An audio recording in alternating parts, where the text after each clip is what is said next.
भाई मैटी शॉट की इंजरी हो गई है और वो चैम्पियंस ट्रॉफी से रूल आउट हो गया है। तो उसके जाने से अब कूपर कॉनोली या मैकग्राइस में से कोई एक नज़र आ रहा है, लेकिन जिसमें से मुझे कॉनोली के ज़्यादा चांसेस लग रहे हैं। उसकी दूसरी वजह यह है कि वो ऑर्थोडॉक्स का आपको एक लग्जरी भी दे देगा पार्ट टाइम में, बीच में कहीं ना कहीं जहाँ ज़रूरत पड़ी, क्योंकि इनके पास ऑफ स्पिनर यानी हेड और मैक्सवेल की सूरत में। तो ये है कि एक ऑर्थोडॉक्स आ जाएगा। और दूसरी यहाँ पे इंडिया का शामी की जगह शायद मुझे जो लग रहा है वो अर्शदीप लगर नज़र आ रहा है, जो कि पूरा हुकुम का इक्का जो रोहित शर्मा ने जो छुपा के रखा हुआ था वो आखिरी में शायद सेमीफाइनल में इंट्रोड्यूस करे।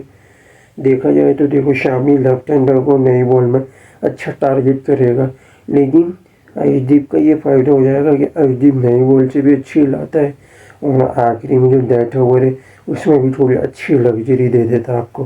सही है। इसी तरीके से अगर मेरी जो फीलिंग आ रही है ना, वो ये आ रही है कि अगर दिल से अगर देखा जाए तो दिल ये कह रहा है कि ऑस्ट्रेलिया जीतेगा, और अगर दिमाग से अगर देखा जाए पिच और कंडीशन और स्ट्रेंथ और वीकनेस की मद्देनज़र रखते हुए कि भाई इंडिया मुझे नज़र आ रहा है दिमाग से। उसका रीज़न ये है, इंडिया की जो बैटिंग है वो 25% ऑस्ट्रेलिया के मुकाबले में थोड़ी कम है, लेकिन बॉलिंग के मुकाबले में 50 से 55% ऊपर है। और कंडीशन भी इंडिया के सूटेबल है, और इंडिया के पास फास्ट के साथ साथ स्पिनर पूरे हैं ऑस्ट्रेलिया के मुकाबले में। तो देखते रहिए। हेलो, अस्सलाम वालेकुम, कैसे हैं आप लोग? ठीक हैं? इंडिया और ऑस्ट्रेलिया के हवाले से डिस्कशन होगी। सर, ये सेमीफाइनल जो पहला आगाज़ होगा कल, सॉरी आज से दोपहर को, जो कि दुबई के अंदर है। वेदर जो आप देख रहे हो वो कम से कम 30 डिग्री आपको मिलेगा। और स्टार्टिंग की इनिंग में, और जब इनिंग इख्तिताम पे पहुंचेगी तो वो आपको कम से कम 27 तक मिलेगा, और जब स्टार्ट होगी तब भी 27 रहेगा, और जब एंड होगा इनिंग का तो तब आपका 26 या 25 पे एंड होगा। यानी कहने का मकसद ये है, ड्यू के चांसेस आज कम है न्यूजीलैंड वाले मैच के मुकाबले में। और डिपेंड करता हूँ, आगे मैं चल के बताता हूँ। पहले हम पिच पर नज़रसानी करते हैं। जो इंडिया और जो बांग्लादेश का हुआ था पिच 3, वो सही है। जिस तरीके से आप ये देख रहे हो, आपको थोड़ी सी ड्राई दिख रही है कंडीशन, और डेट नज़र आ रही है। इसी तरीके से आप डायमेंशन देखोगे तो स्क्वायर लेगा आपको 62, square of 74, long off 81, long on 70, straight आपको 82 का मिलेगा। फाइन लेगा आपको 57, इस थर्ड मैन आपको 61 मिलेगा। इसी तरीके से आप ये जो स्पिन में जो आप ये देख रहे हो, पहली इनिंग में कम से कम 3.4 का आपको ये मार्जिन नज़र आ रहा है। दूसरी इनिंग में इरशाद का आपको 4.5 यानी 1.1 का डिग्री का डिफरेंस आ रहा है। वजह क्योंकि जैसे अपने पिच का मैंने आपको बताया, थोड़ी ये ड्राई कंडीशन है। पिच 3, पिच 4 और पिच 5 और पिच 4 थोड़ी मिलती जुलती हैं आपस में, लेकिन 3 थोड़ी डिफरेंट है। क्यों? क्योंकि थोड़ी ड्राई और डेड कंडीशन में आती है, जिसके सबब आपको थोड़ी टर्निंग और स्पिन को थोड़ा बेनिफिट मिल सकता है। और आगे चल के मैं बताता हूँ क्या क्या है हो सकता है, कौन सी पिच पर आपको नजर लग सकता है। इसी तरीके से पिच नंबर आप 4-5 पे देखें, इंडिया पाकिस्तान में हुआ था, जो कि पिच की जो आप डायमेंशन देख सकते हो कि स्क्वायर लेग आपको 70, स्क्वायर ऑफ 70, आपको long off 77, long on 78, straight आपको 81 मिलेगा। थर्ड मैन आपको 61, स्क्वायर लेग आप फाइन लेग आपको 59 मिलेगा। इसी और जिस तरीके से स्विंग आप देख रहे हो, 1.5 डिग्री की आपको दुबई में मिलेगी, शारजा के मुकाबले में -3, और 2 का आ रहा है शारजाह। स्ट्रेट डिलीवरी आप देख रहे हो, अच्छी खासी सीधी सीधी जाएगी, यानी फ्रंट फुट तक आती हुई नज़र आएगी बॉल। जितने भी जो बैटर्स हैं फास्ट बॉलर और स्पेशली हल्की सी न्यू बॉल का थोड़ा सा फैक्टर है, अदरवाइज उसके बाद स्पिन का ही रोल हो सकता है। फास्ट का इतना अच्छा रोल नहीं है अगर डेथ ओवर में अगर अच्छी बॉलिंग अगर कराते हैं तो। इसी तरीके से पिच नंबर 4 पे अगर देखें जो न्यूजीलैंड के अंदर हुआ है, इंडिया का न्यूजीलैंड से, उसकी और कम से कम आप ये पिच की डायमेंशन देखें इसकी, तो स्क्वायर लेग आपको 63, square off 71, V long off 76, long on आपको 70, स्ट्रेट से 76, वी स्क्वायर फाइन लेग आपको 58, यानी थर्ड मैन आपको 60। यानी जो पिच 4 है बिल्कुल दरमियान में आपकी थोड़ा आता है डायमेंशन में, तो इसलिए आपकी लेग और इस ऑफ आपका बराबर का आपको एरिया दे देता है। लेकिन जो बैक साइड वाला जो एरिया है जो दूसरे ओवर में जो इस्तेमाल होती है, उसका जो अगला ओवर का जो स्टेट है वो अच्छा खासा छोटा पड़ता, तो उसी में ज़्यादातर बैटर्स चांसेस लेता है हिटिंग में।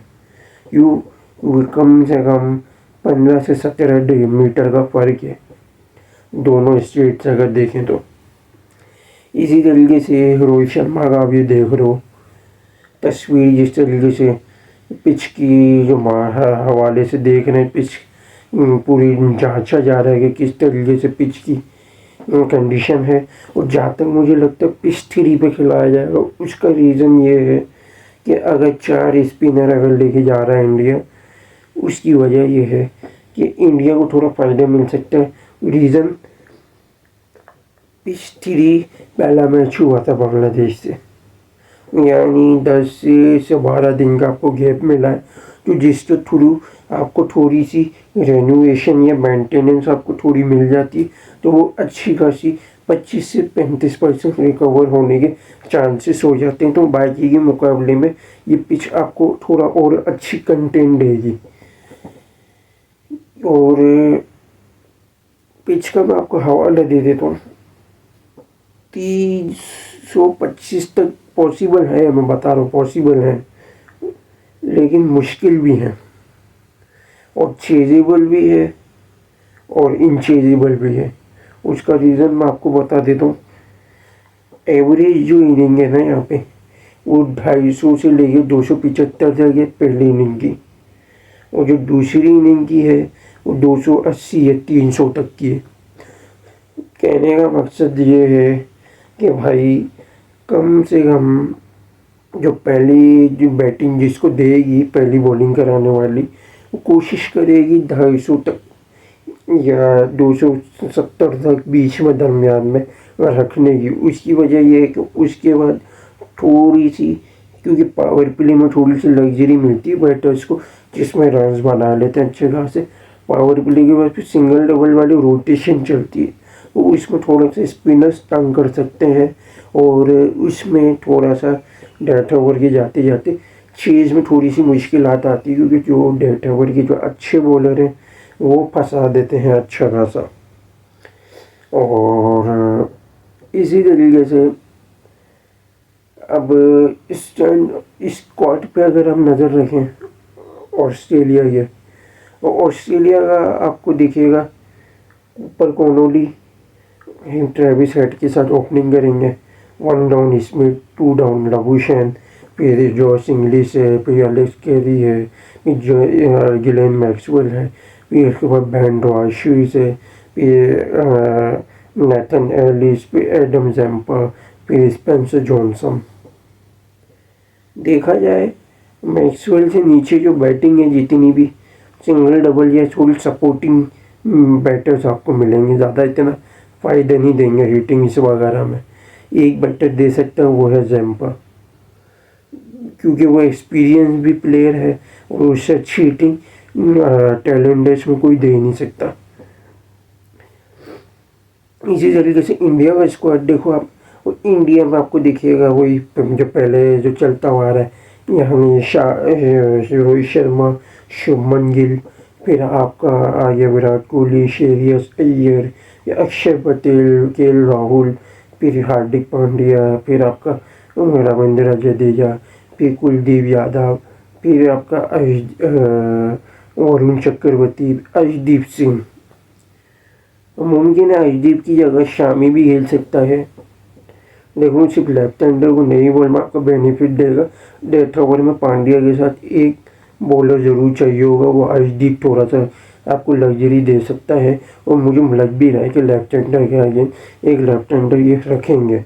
पांड्या तो राइट हैंडर है इनके पास है, तो दो फास्ट बॉलर तो हैं और फंसा सकता है।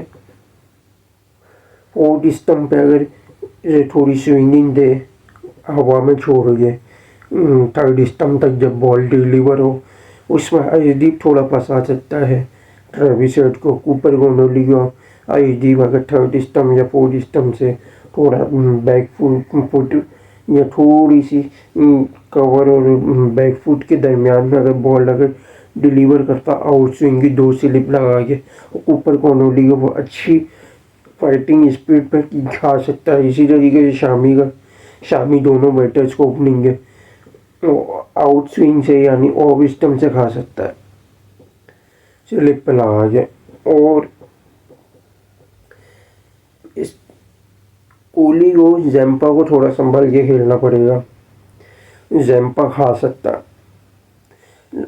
क्योंकि जैम्पा के बाद जो डिलीवर है वो बाकी स्पिनर्स के बाद नहीं, ऑस्ट्रेलिया के मैक्सवेल थोड़ा सा फंसा सकता है। वो रन्स आपको इतनी आसानी से देगा नहीं कोहली को, लेकिन जैम्पा खा सकता है, उसको थोड़ा संभल के खेलना पड़ेगा। बैंड हुआ शूज आपको स्विंग में फंसा सकता है, रोहित शर्मा को, शुभमन गिल को भी थोड़ा फंसा सकता है। इसी तरीके रोहित शर्मा के मुकाबले में कम ही फंसाएगा, लेकिन शुभमन गिल को स्पेंसर जॉनसन थोड़ा बहुत अटकलें दे सकता है, क्योंकि उसकी बॉल कभी कभी स्विंग में अचानक से निकल भी जाती है, फ्लिक हो जाती है, जिसमें थोड़ा फंस सकता है। और अगर रोहित शर्मा का देखा जाए तो उस स्पेंसर जॉनसन को भी थोड़ा और देख के खेलना पड़ेगा। क्यों डिवाइस को थोड़ी सी अब हिटिंग तो दे दोगे, लेकिन स्पेंसर जॉनसन को आप इतनी आसानी से नहीं दे सकते, क्योंकि जिस तरीके से जिस डायमेंशन में रोहित शर्मा शॉट लेता है उस डायमेंशन में और फील्ड के अंदर यानी पावर प्ले में कैचेस के चांस ज़्यादा कंसर्न हो सकते हैं। इसी तरीके से अय्यर का देखो तो अय्यर को नेथन एलिस फंसा सकता है, जो मेरी जो सेंस कह रही उसमें नेथन एलिस फंसा सकता है। जिस तरीके से टेप बॉलर की तरह से यूँ टप्पा खा के यूँ निकलती है ना, वो थोड़ा सा फंसा सकता है ये को यूँ, क्योंकि जिस तरीके से अलाइनमेंट आता है ना एलिस का, वो साथ में जंप नहीं आती, जंप के साथ जिस तरीके से कमर जोर से पटकते हैं ना, वो बॉल एक्स्ट्रा फोर्स करती है बाउंस देने में। इसी तरीके से अगर आप राहुल का देखो, राहुल को भी एलिस फंसा सकता है इन स्विंग पे। अचानक से बॉल अगर फोर्थ स्टंप पे या थर्ड स्टंप पे अचानक से अंदर आती है, एलबीडब्ल्यू में कंटेंडर बना सकता है और स्लिप और विकेट कीपर की भी कैच का कंसर्न बन सकता है। इसी तरीके से अगर आप देखो अक्षर के पास थोड़ी ऐसी लग्जरी है जो आपकी अच्छी इनिंग दे सकता है, जडेजा को भी खा सकता है एलिस और स्पेंसर जॉनसन। पांड्या के पास थोड़ी सी ऐसी लग्जरी है जो पांड्या को मार सकता है, पांड्या को सिर्फ जंपा थोड़ा बहुत फंसा सकता है अगर टर्न अगर अच्छी कर रही हो बॉल तो। और इसी तरीके से ऑस्ट्रेलिया का देखें, दो ओपनर्स का तो मैंने आपको बता दिया। स्मिथ को आपका अगर शामी खिलाते हो तो शामी खा सकता है, वरना अदरवाइज थोड़ा मुश्किल हो जाएगा। फिर वरुण का आपका चांस है, वरुण ही आपको बचा सकता है लबूशेन और स्मिथ से। की वजह ये कि स्मिथ को कम से कम स्लिप पे वरुण चक्रवर्ती खा सकता है अगर कैरम बोल या लेग ब्रेक अगर करता है तो। अच्छी अगर टर्न देती है 3.0 की डिग्री से। और अगर लबुशेन को फ्रंट फुट पे खा सकता है, वरुण, अक्षर और अक्षर जडेजा थोड़ा बहुत आप कह सकते हो। उसकी वजह यह है कि फ्रंट फुट का भी कंटेंडर बना हुआ है। 3.30 या 3.5 की डिग्री से अगर टर्निंग मिली फ्रंट फुट पे स्लिप लगा के, तो आराम से लबुशेन बाहर की बॉल से एच दे के खेच दे सकता है। या वरुण अगर गूगली अगर मारता अच्छी LBW का कंटेंडर बना सकता है। इसी तरीके से एलिस इंग्लिश इंग्लिश का मुझे चांस मुश्किल नज़र आ रहा है। इंग्लिश को अगर फंसा सकता है तो वो वरुण ही है, वरना अदरवाइज वो इतनी आसानी से हिटिंग लेगा नहीं। पार्टनरशिप अगर बन गई और अगर ब्रेक करना हो, अक्सर आपके पास चांसेस है कि अगर वो इसकी बॉल पे अगर लग्जरी लेता है हिटिंग, उसमें आपको शायद मिल सकती है, वरना अदरवाइज वरुण पे ही आपको वर्कलोड है। इसी तरीके से कैरी स्पिन में तो देखो बहुत ज़्यादा बेहतर हो गया। कैरी को अगर थोड़ा मुश्किल लग रहा है मुझे, सबसे ज़्यादा जो मजबूत जो मुझे जो बैटर जो नज़र आ रहा है वो कैरी नज़र आ रहा है। उसकी वजह ये, अगर कैरी को अगर खाना है तो कैरी को पांड्या या तो डेथ ओवर में खा सकता है, या तो जडेजा बैकफुट पे और द विकेट पे। अगर वो रिवर्स स्वीप अगर चांस लेता है लेतम के जिस तरीके से LBW किया ना, उसी तरीके से मुमकिन है, वरना अदरवाइज कैरी का और कोई मुझे चांस नज़र नहीं आ रहा। और स्पिन में मैक्सवेल तो पागलों की तरह मारता है, फास्ट में सिर्फ अर्शदीप मुझे फंसाता हुआ नज़र आ रहा है। और अगर शामी खेल गया, शामी को तो वो ढो सकता है डेथ ओवर में। इसी तरीके से स्ट्रेंथ और वीकनेस मैंने आपको बता दी है। आज की प्रेडिक्शन पे हम आ जाते हैं। इंडिया अगर पहली बॉलिंग करता है 250 तक अगर कामयाब हो जाता है, ऑस्ट्रेलिया को 100% चांसेस हैं। 250 से नीचे 250 तक गिराता है 80% चांसेस है। 270 या 80 तो 70 to 60% चांसेस है इंडिया ये। 300 तो 50-50 यानी ऑस्ट्रेलिया और इंडिया। 300 प्लस तो इंडिया के भी चांसेस कम हो जाएंगे, ऑस्ट्रेलिया के ज़्यादा हो जाएंगे। और इसी तरीके से ऑस्ट्रेलिया की अगर देखें दूसरी प्रेडिक्शन पे, ऑस्ट्रेलिया अगर 200 के अंदर अंदर पैक करता तो 100%, 250 के अंदर तो ऑस्ट्रेलिया के 70%, और 90 भी आप कह सकते हो, 90 भी कह सकते हो आप, 90 या 80। 270 पे अगर आप गिराते हो तो आप 70 बोल सकते हो।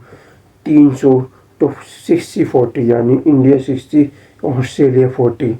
300 प्लस तो इंडिया के ज़्यादा चांसेस हैं यानी 70%, ऑस्ट्रेलिया के 30%। अब भी क्यों ऑस्ट्रेलिया को 30% दे रहा हूँ 300 प्लस की टारगेट में, उसका रीज़न है ये लोग मेंटेलिटी, वॉरियर मेंटेलिटी इनकी, दिमाग ऐसा है कि ये कुछ भी कर सकते हैं, तो इनका कोई भरोसा नहीं है। और ये ऐसे नॉकआउट स्टेज पे ये खूंखार भेड़िए बन जाते हैं। और आज को हमने सिनेरियो को डिस्कस नहीं किया, उसकी वजह ये सेमीफाइनल है, तो कुछ वीकनेस और पॉइंट्स को मद्देनज़र रखना था। तो वो हम इंशाल्लाह चैम्पियंस ट्रॉफी की वजह IPL का आगाज़ करेंगे तो उसमें हम देंगे, क्योंकि छोटा फॉर्मेट है, ड्यूरेशन कम होगी, उसमें थोड़ा सा लंबा ड्यूरेशन में हम सिनेरियो डाल देंगे तो 5 मिनट का थोड़ा लंबा हो जाएगा। तो वीकनेस मैंने आपको दोनों की बता दी है, स्ट्रेंथ आपको दोनों की बता दी है। और देखा जाए तो 50-50 का आंकड़ा हो सकता है तागड़ा। उसका रीज़न ऑस्ट्रेलिया के पास इंडिया के मुकाबले में 25% बैटिंग ज़्यादा है, तगड़ी बैटिंग है, कम बैटिंग है लेकिन तगड़ी बैटिंग है। इंडिया के पास 25% बैटिंग थोड़ी कम है इन ऑस्ट्रेलिया के मुकाबले में, लेकिन थोड़ी लंबी बैटिंग है। क्यों? वो जडेजा की आपको एक थोड़ी सी लग्जरी मिल जाती है। शामी आ जाएगा तो थोड़ा और आपको लग्जरी मिल जाएगी, वरना तो सिर्फ जडेजा की आपको थोड़ी लग्जरी मिल जाएगी। लेकिन बॉलिंग वाइज इंडिया 50 से 55% ऑस्ट्रेलिया से ऊपर है। रीज़न, ऑस्ट्रेलिया के फास्ट बॉलर को थोड़ा सा अगर स्विंग मिल गई तो बेनिफिट है। मिडिल ऑर्डर में सिर्फ जंपा का रोल है, अकेला स्पिनर है।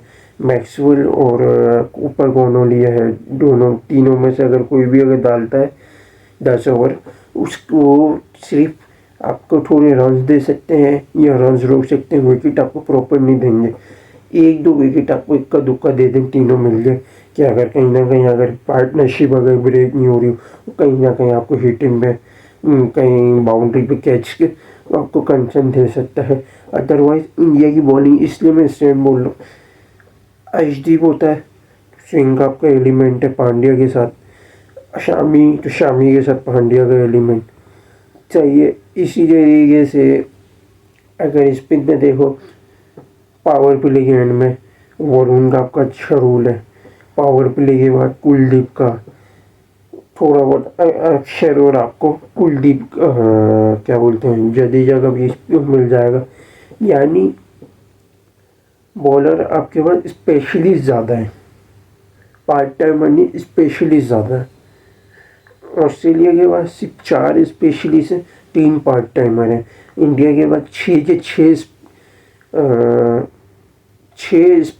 5 स्पेशलिस्ट आप बोल सकते हो। पांड्या पार्ट टाइमर आप बोल सकते हो, क्योंकि वो शुरू में तो हल्की फुल्की पावर प्ले में डाल लेता है। तो यही था, और आज यही वीडियो थी। देखते रहिएगा, लाइक और शेयर और सब्सक्राइब जरूर करिएगा, बेल आइकन को जरूर क्लिक कीजिएगा। Thanks to watching video. अल्लाह हाफिज़।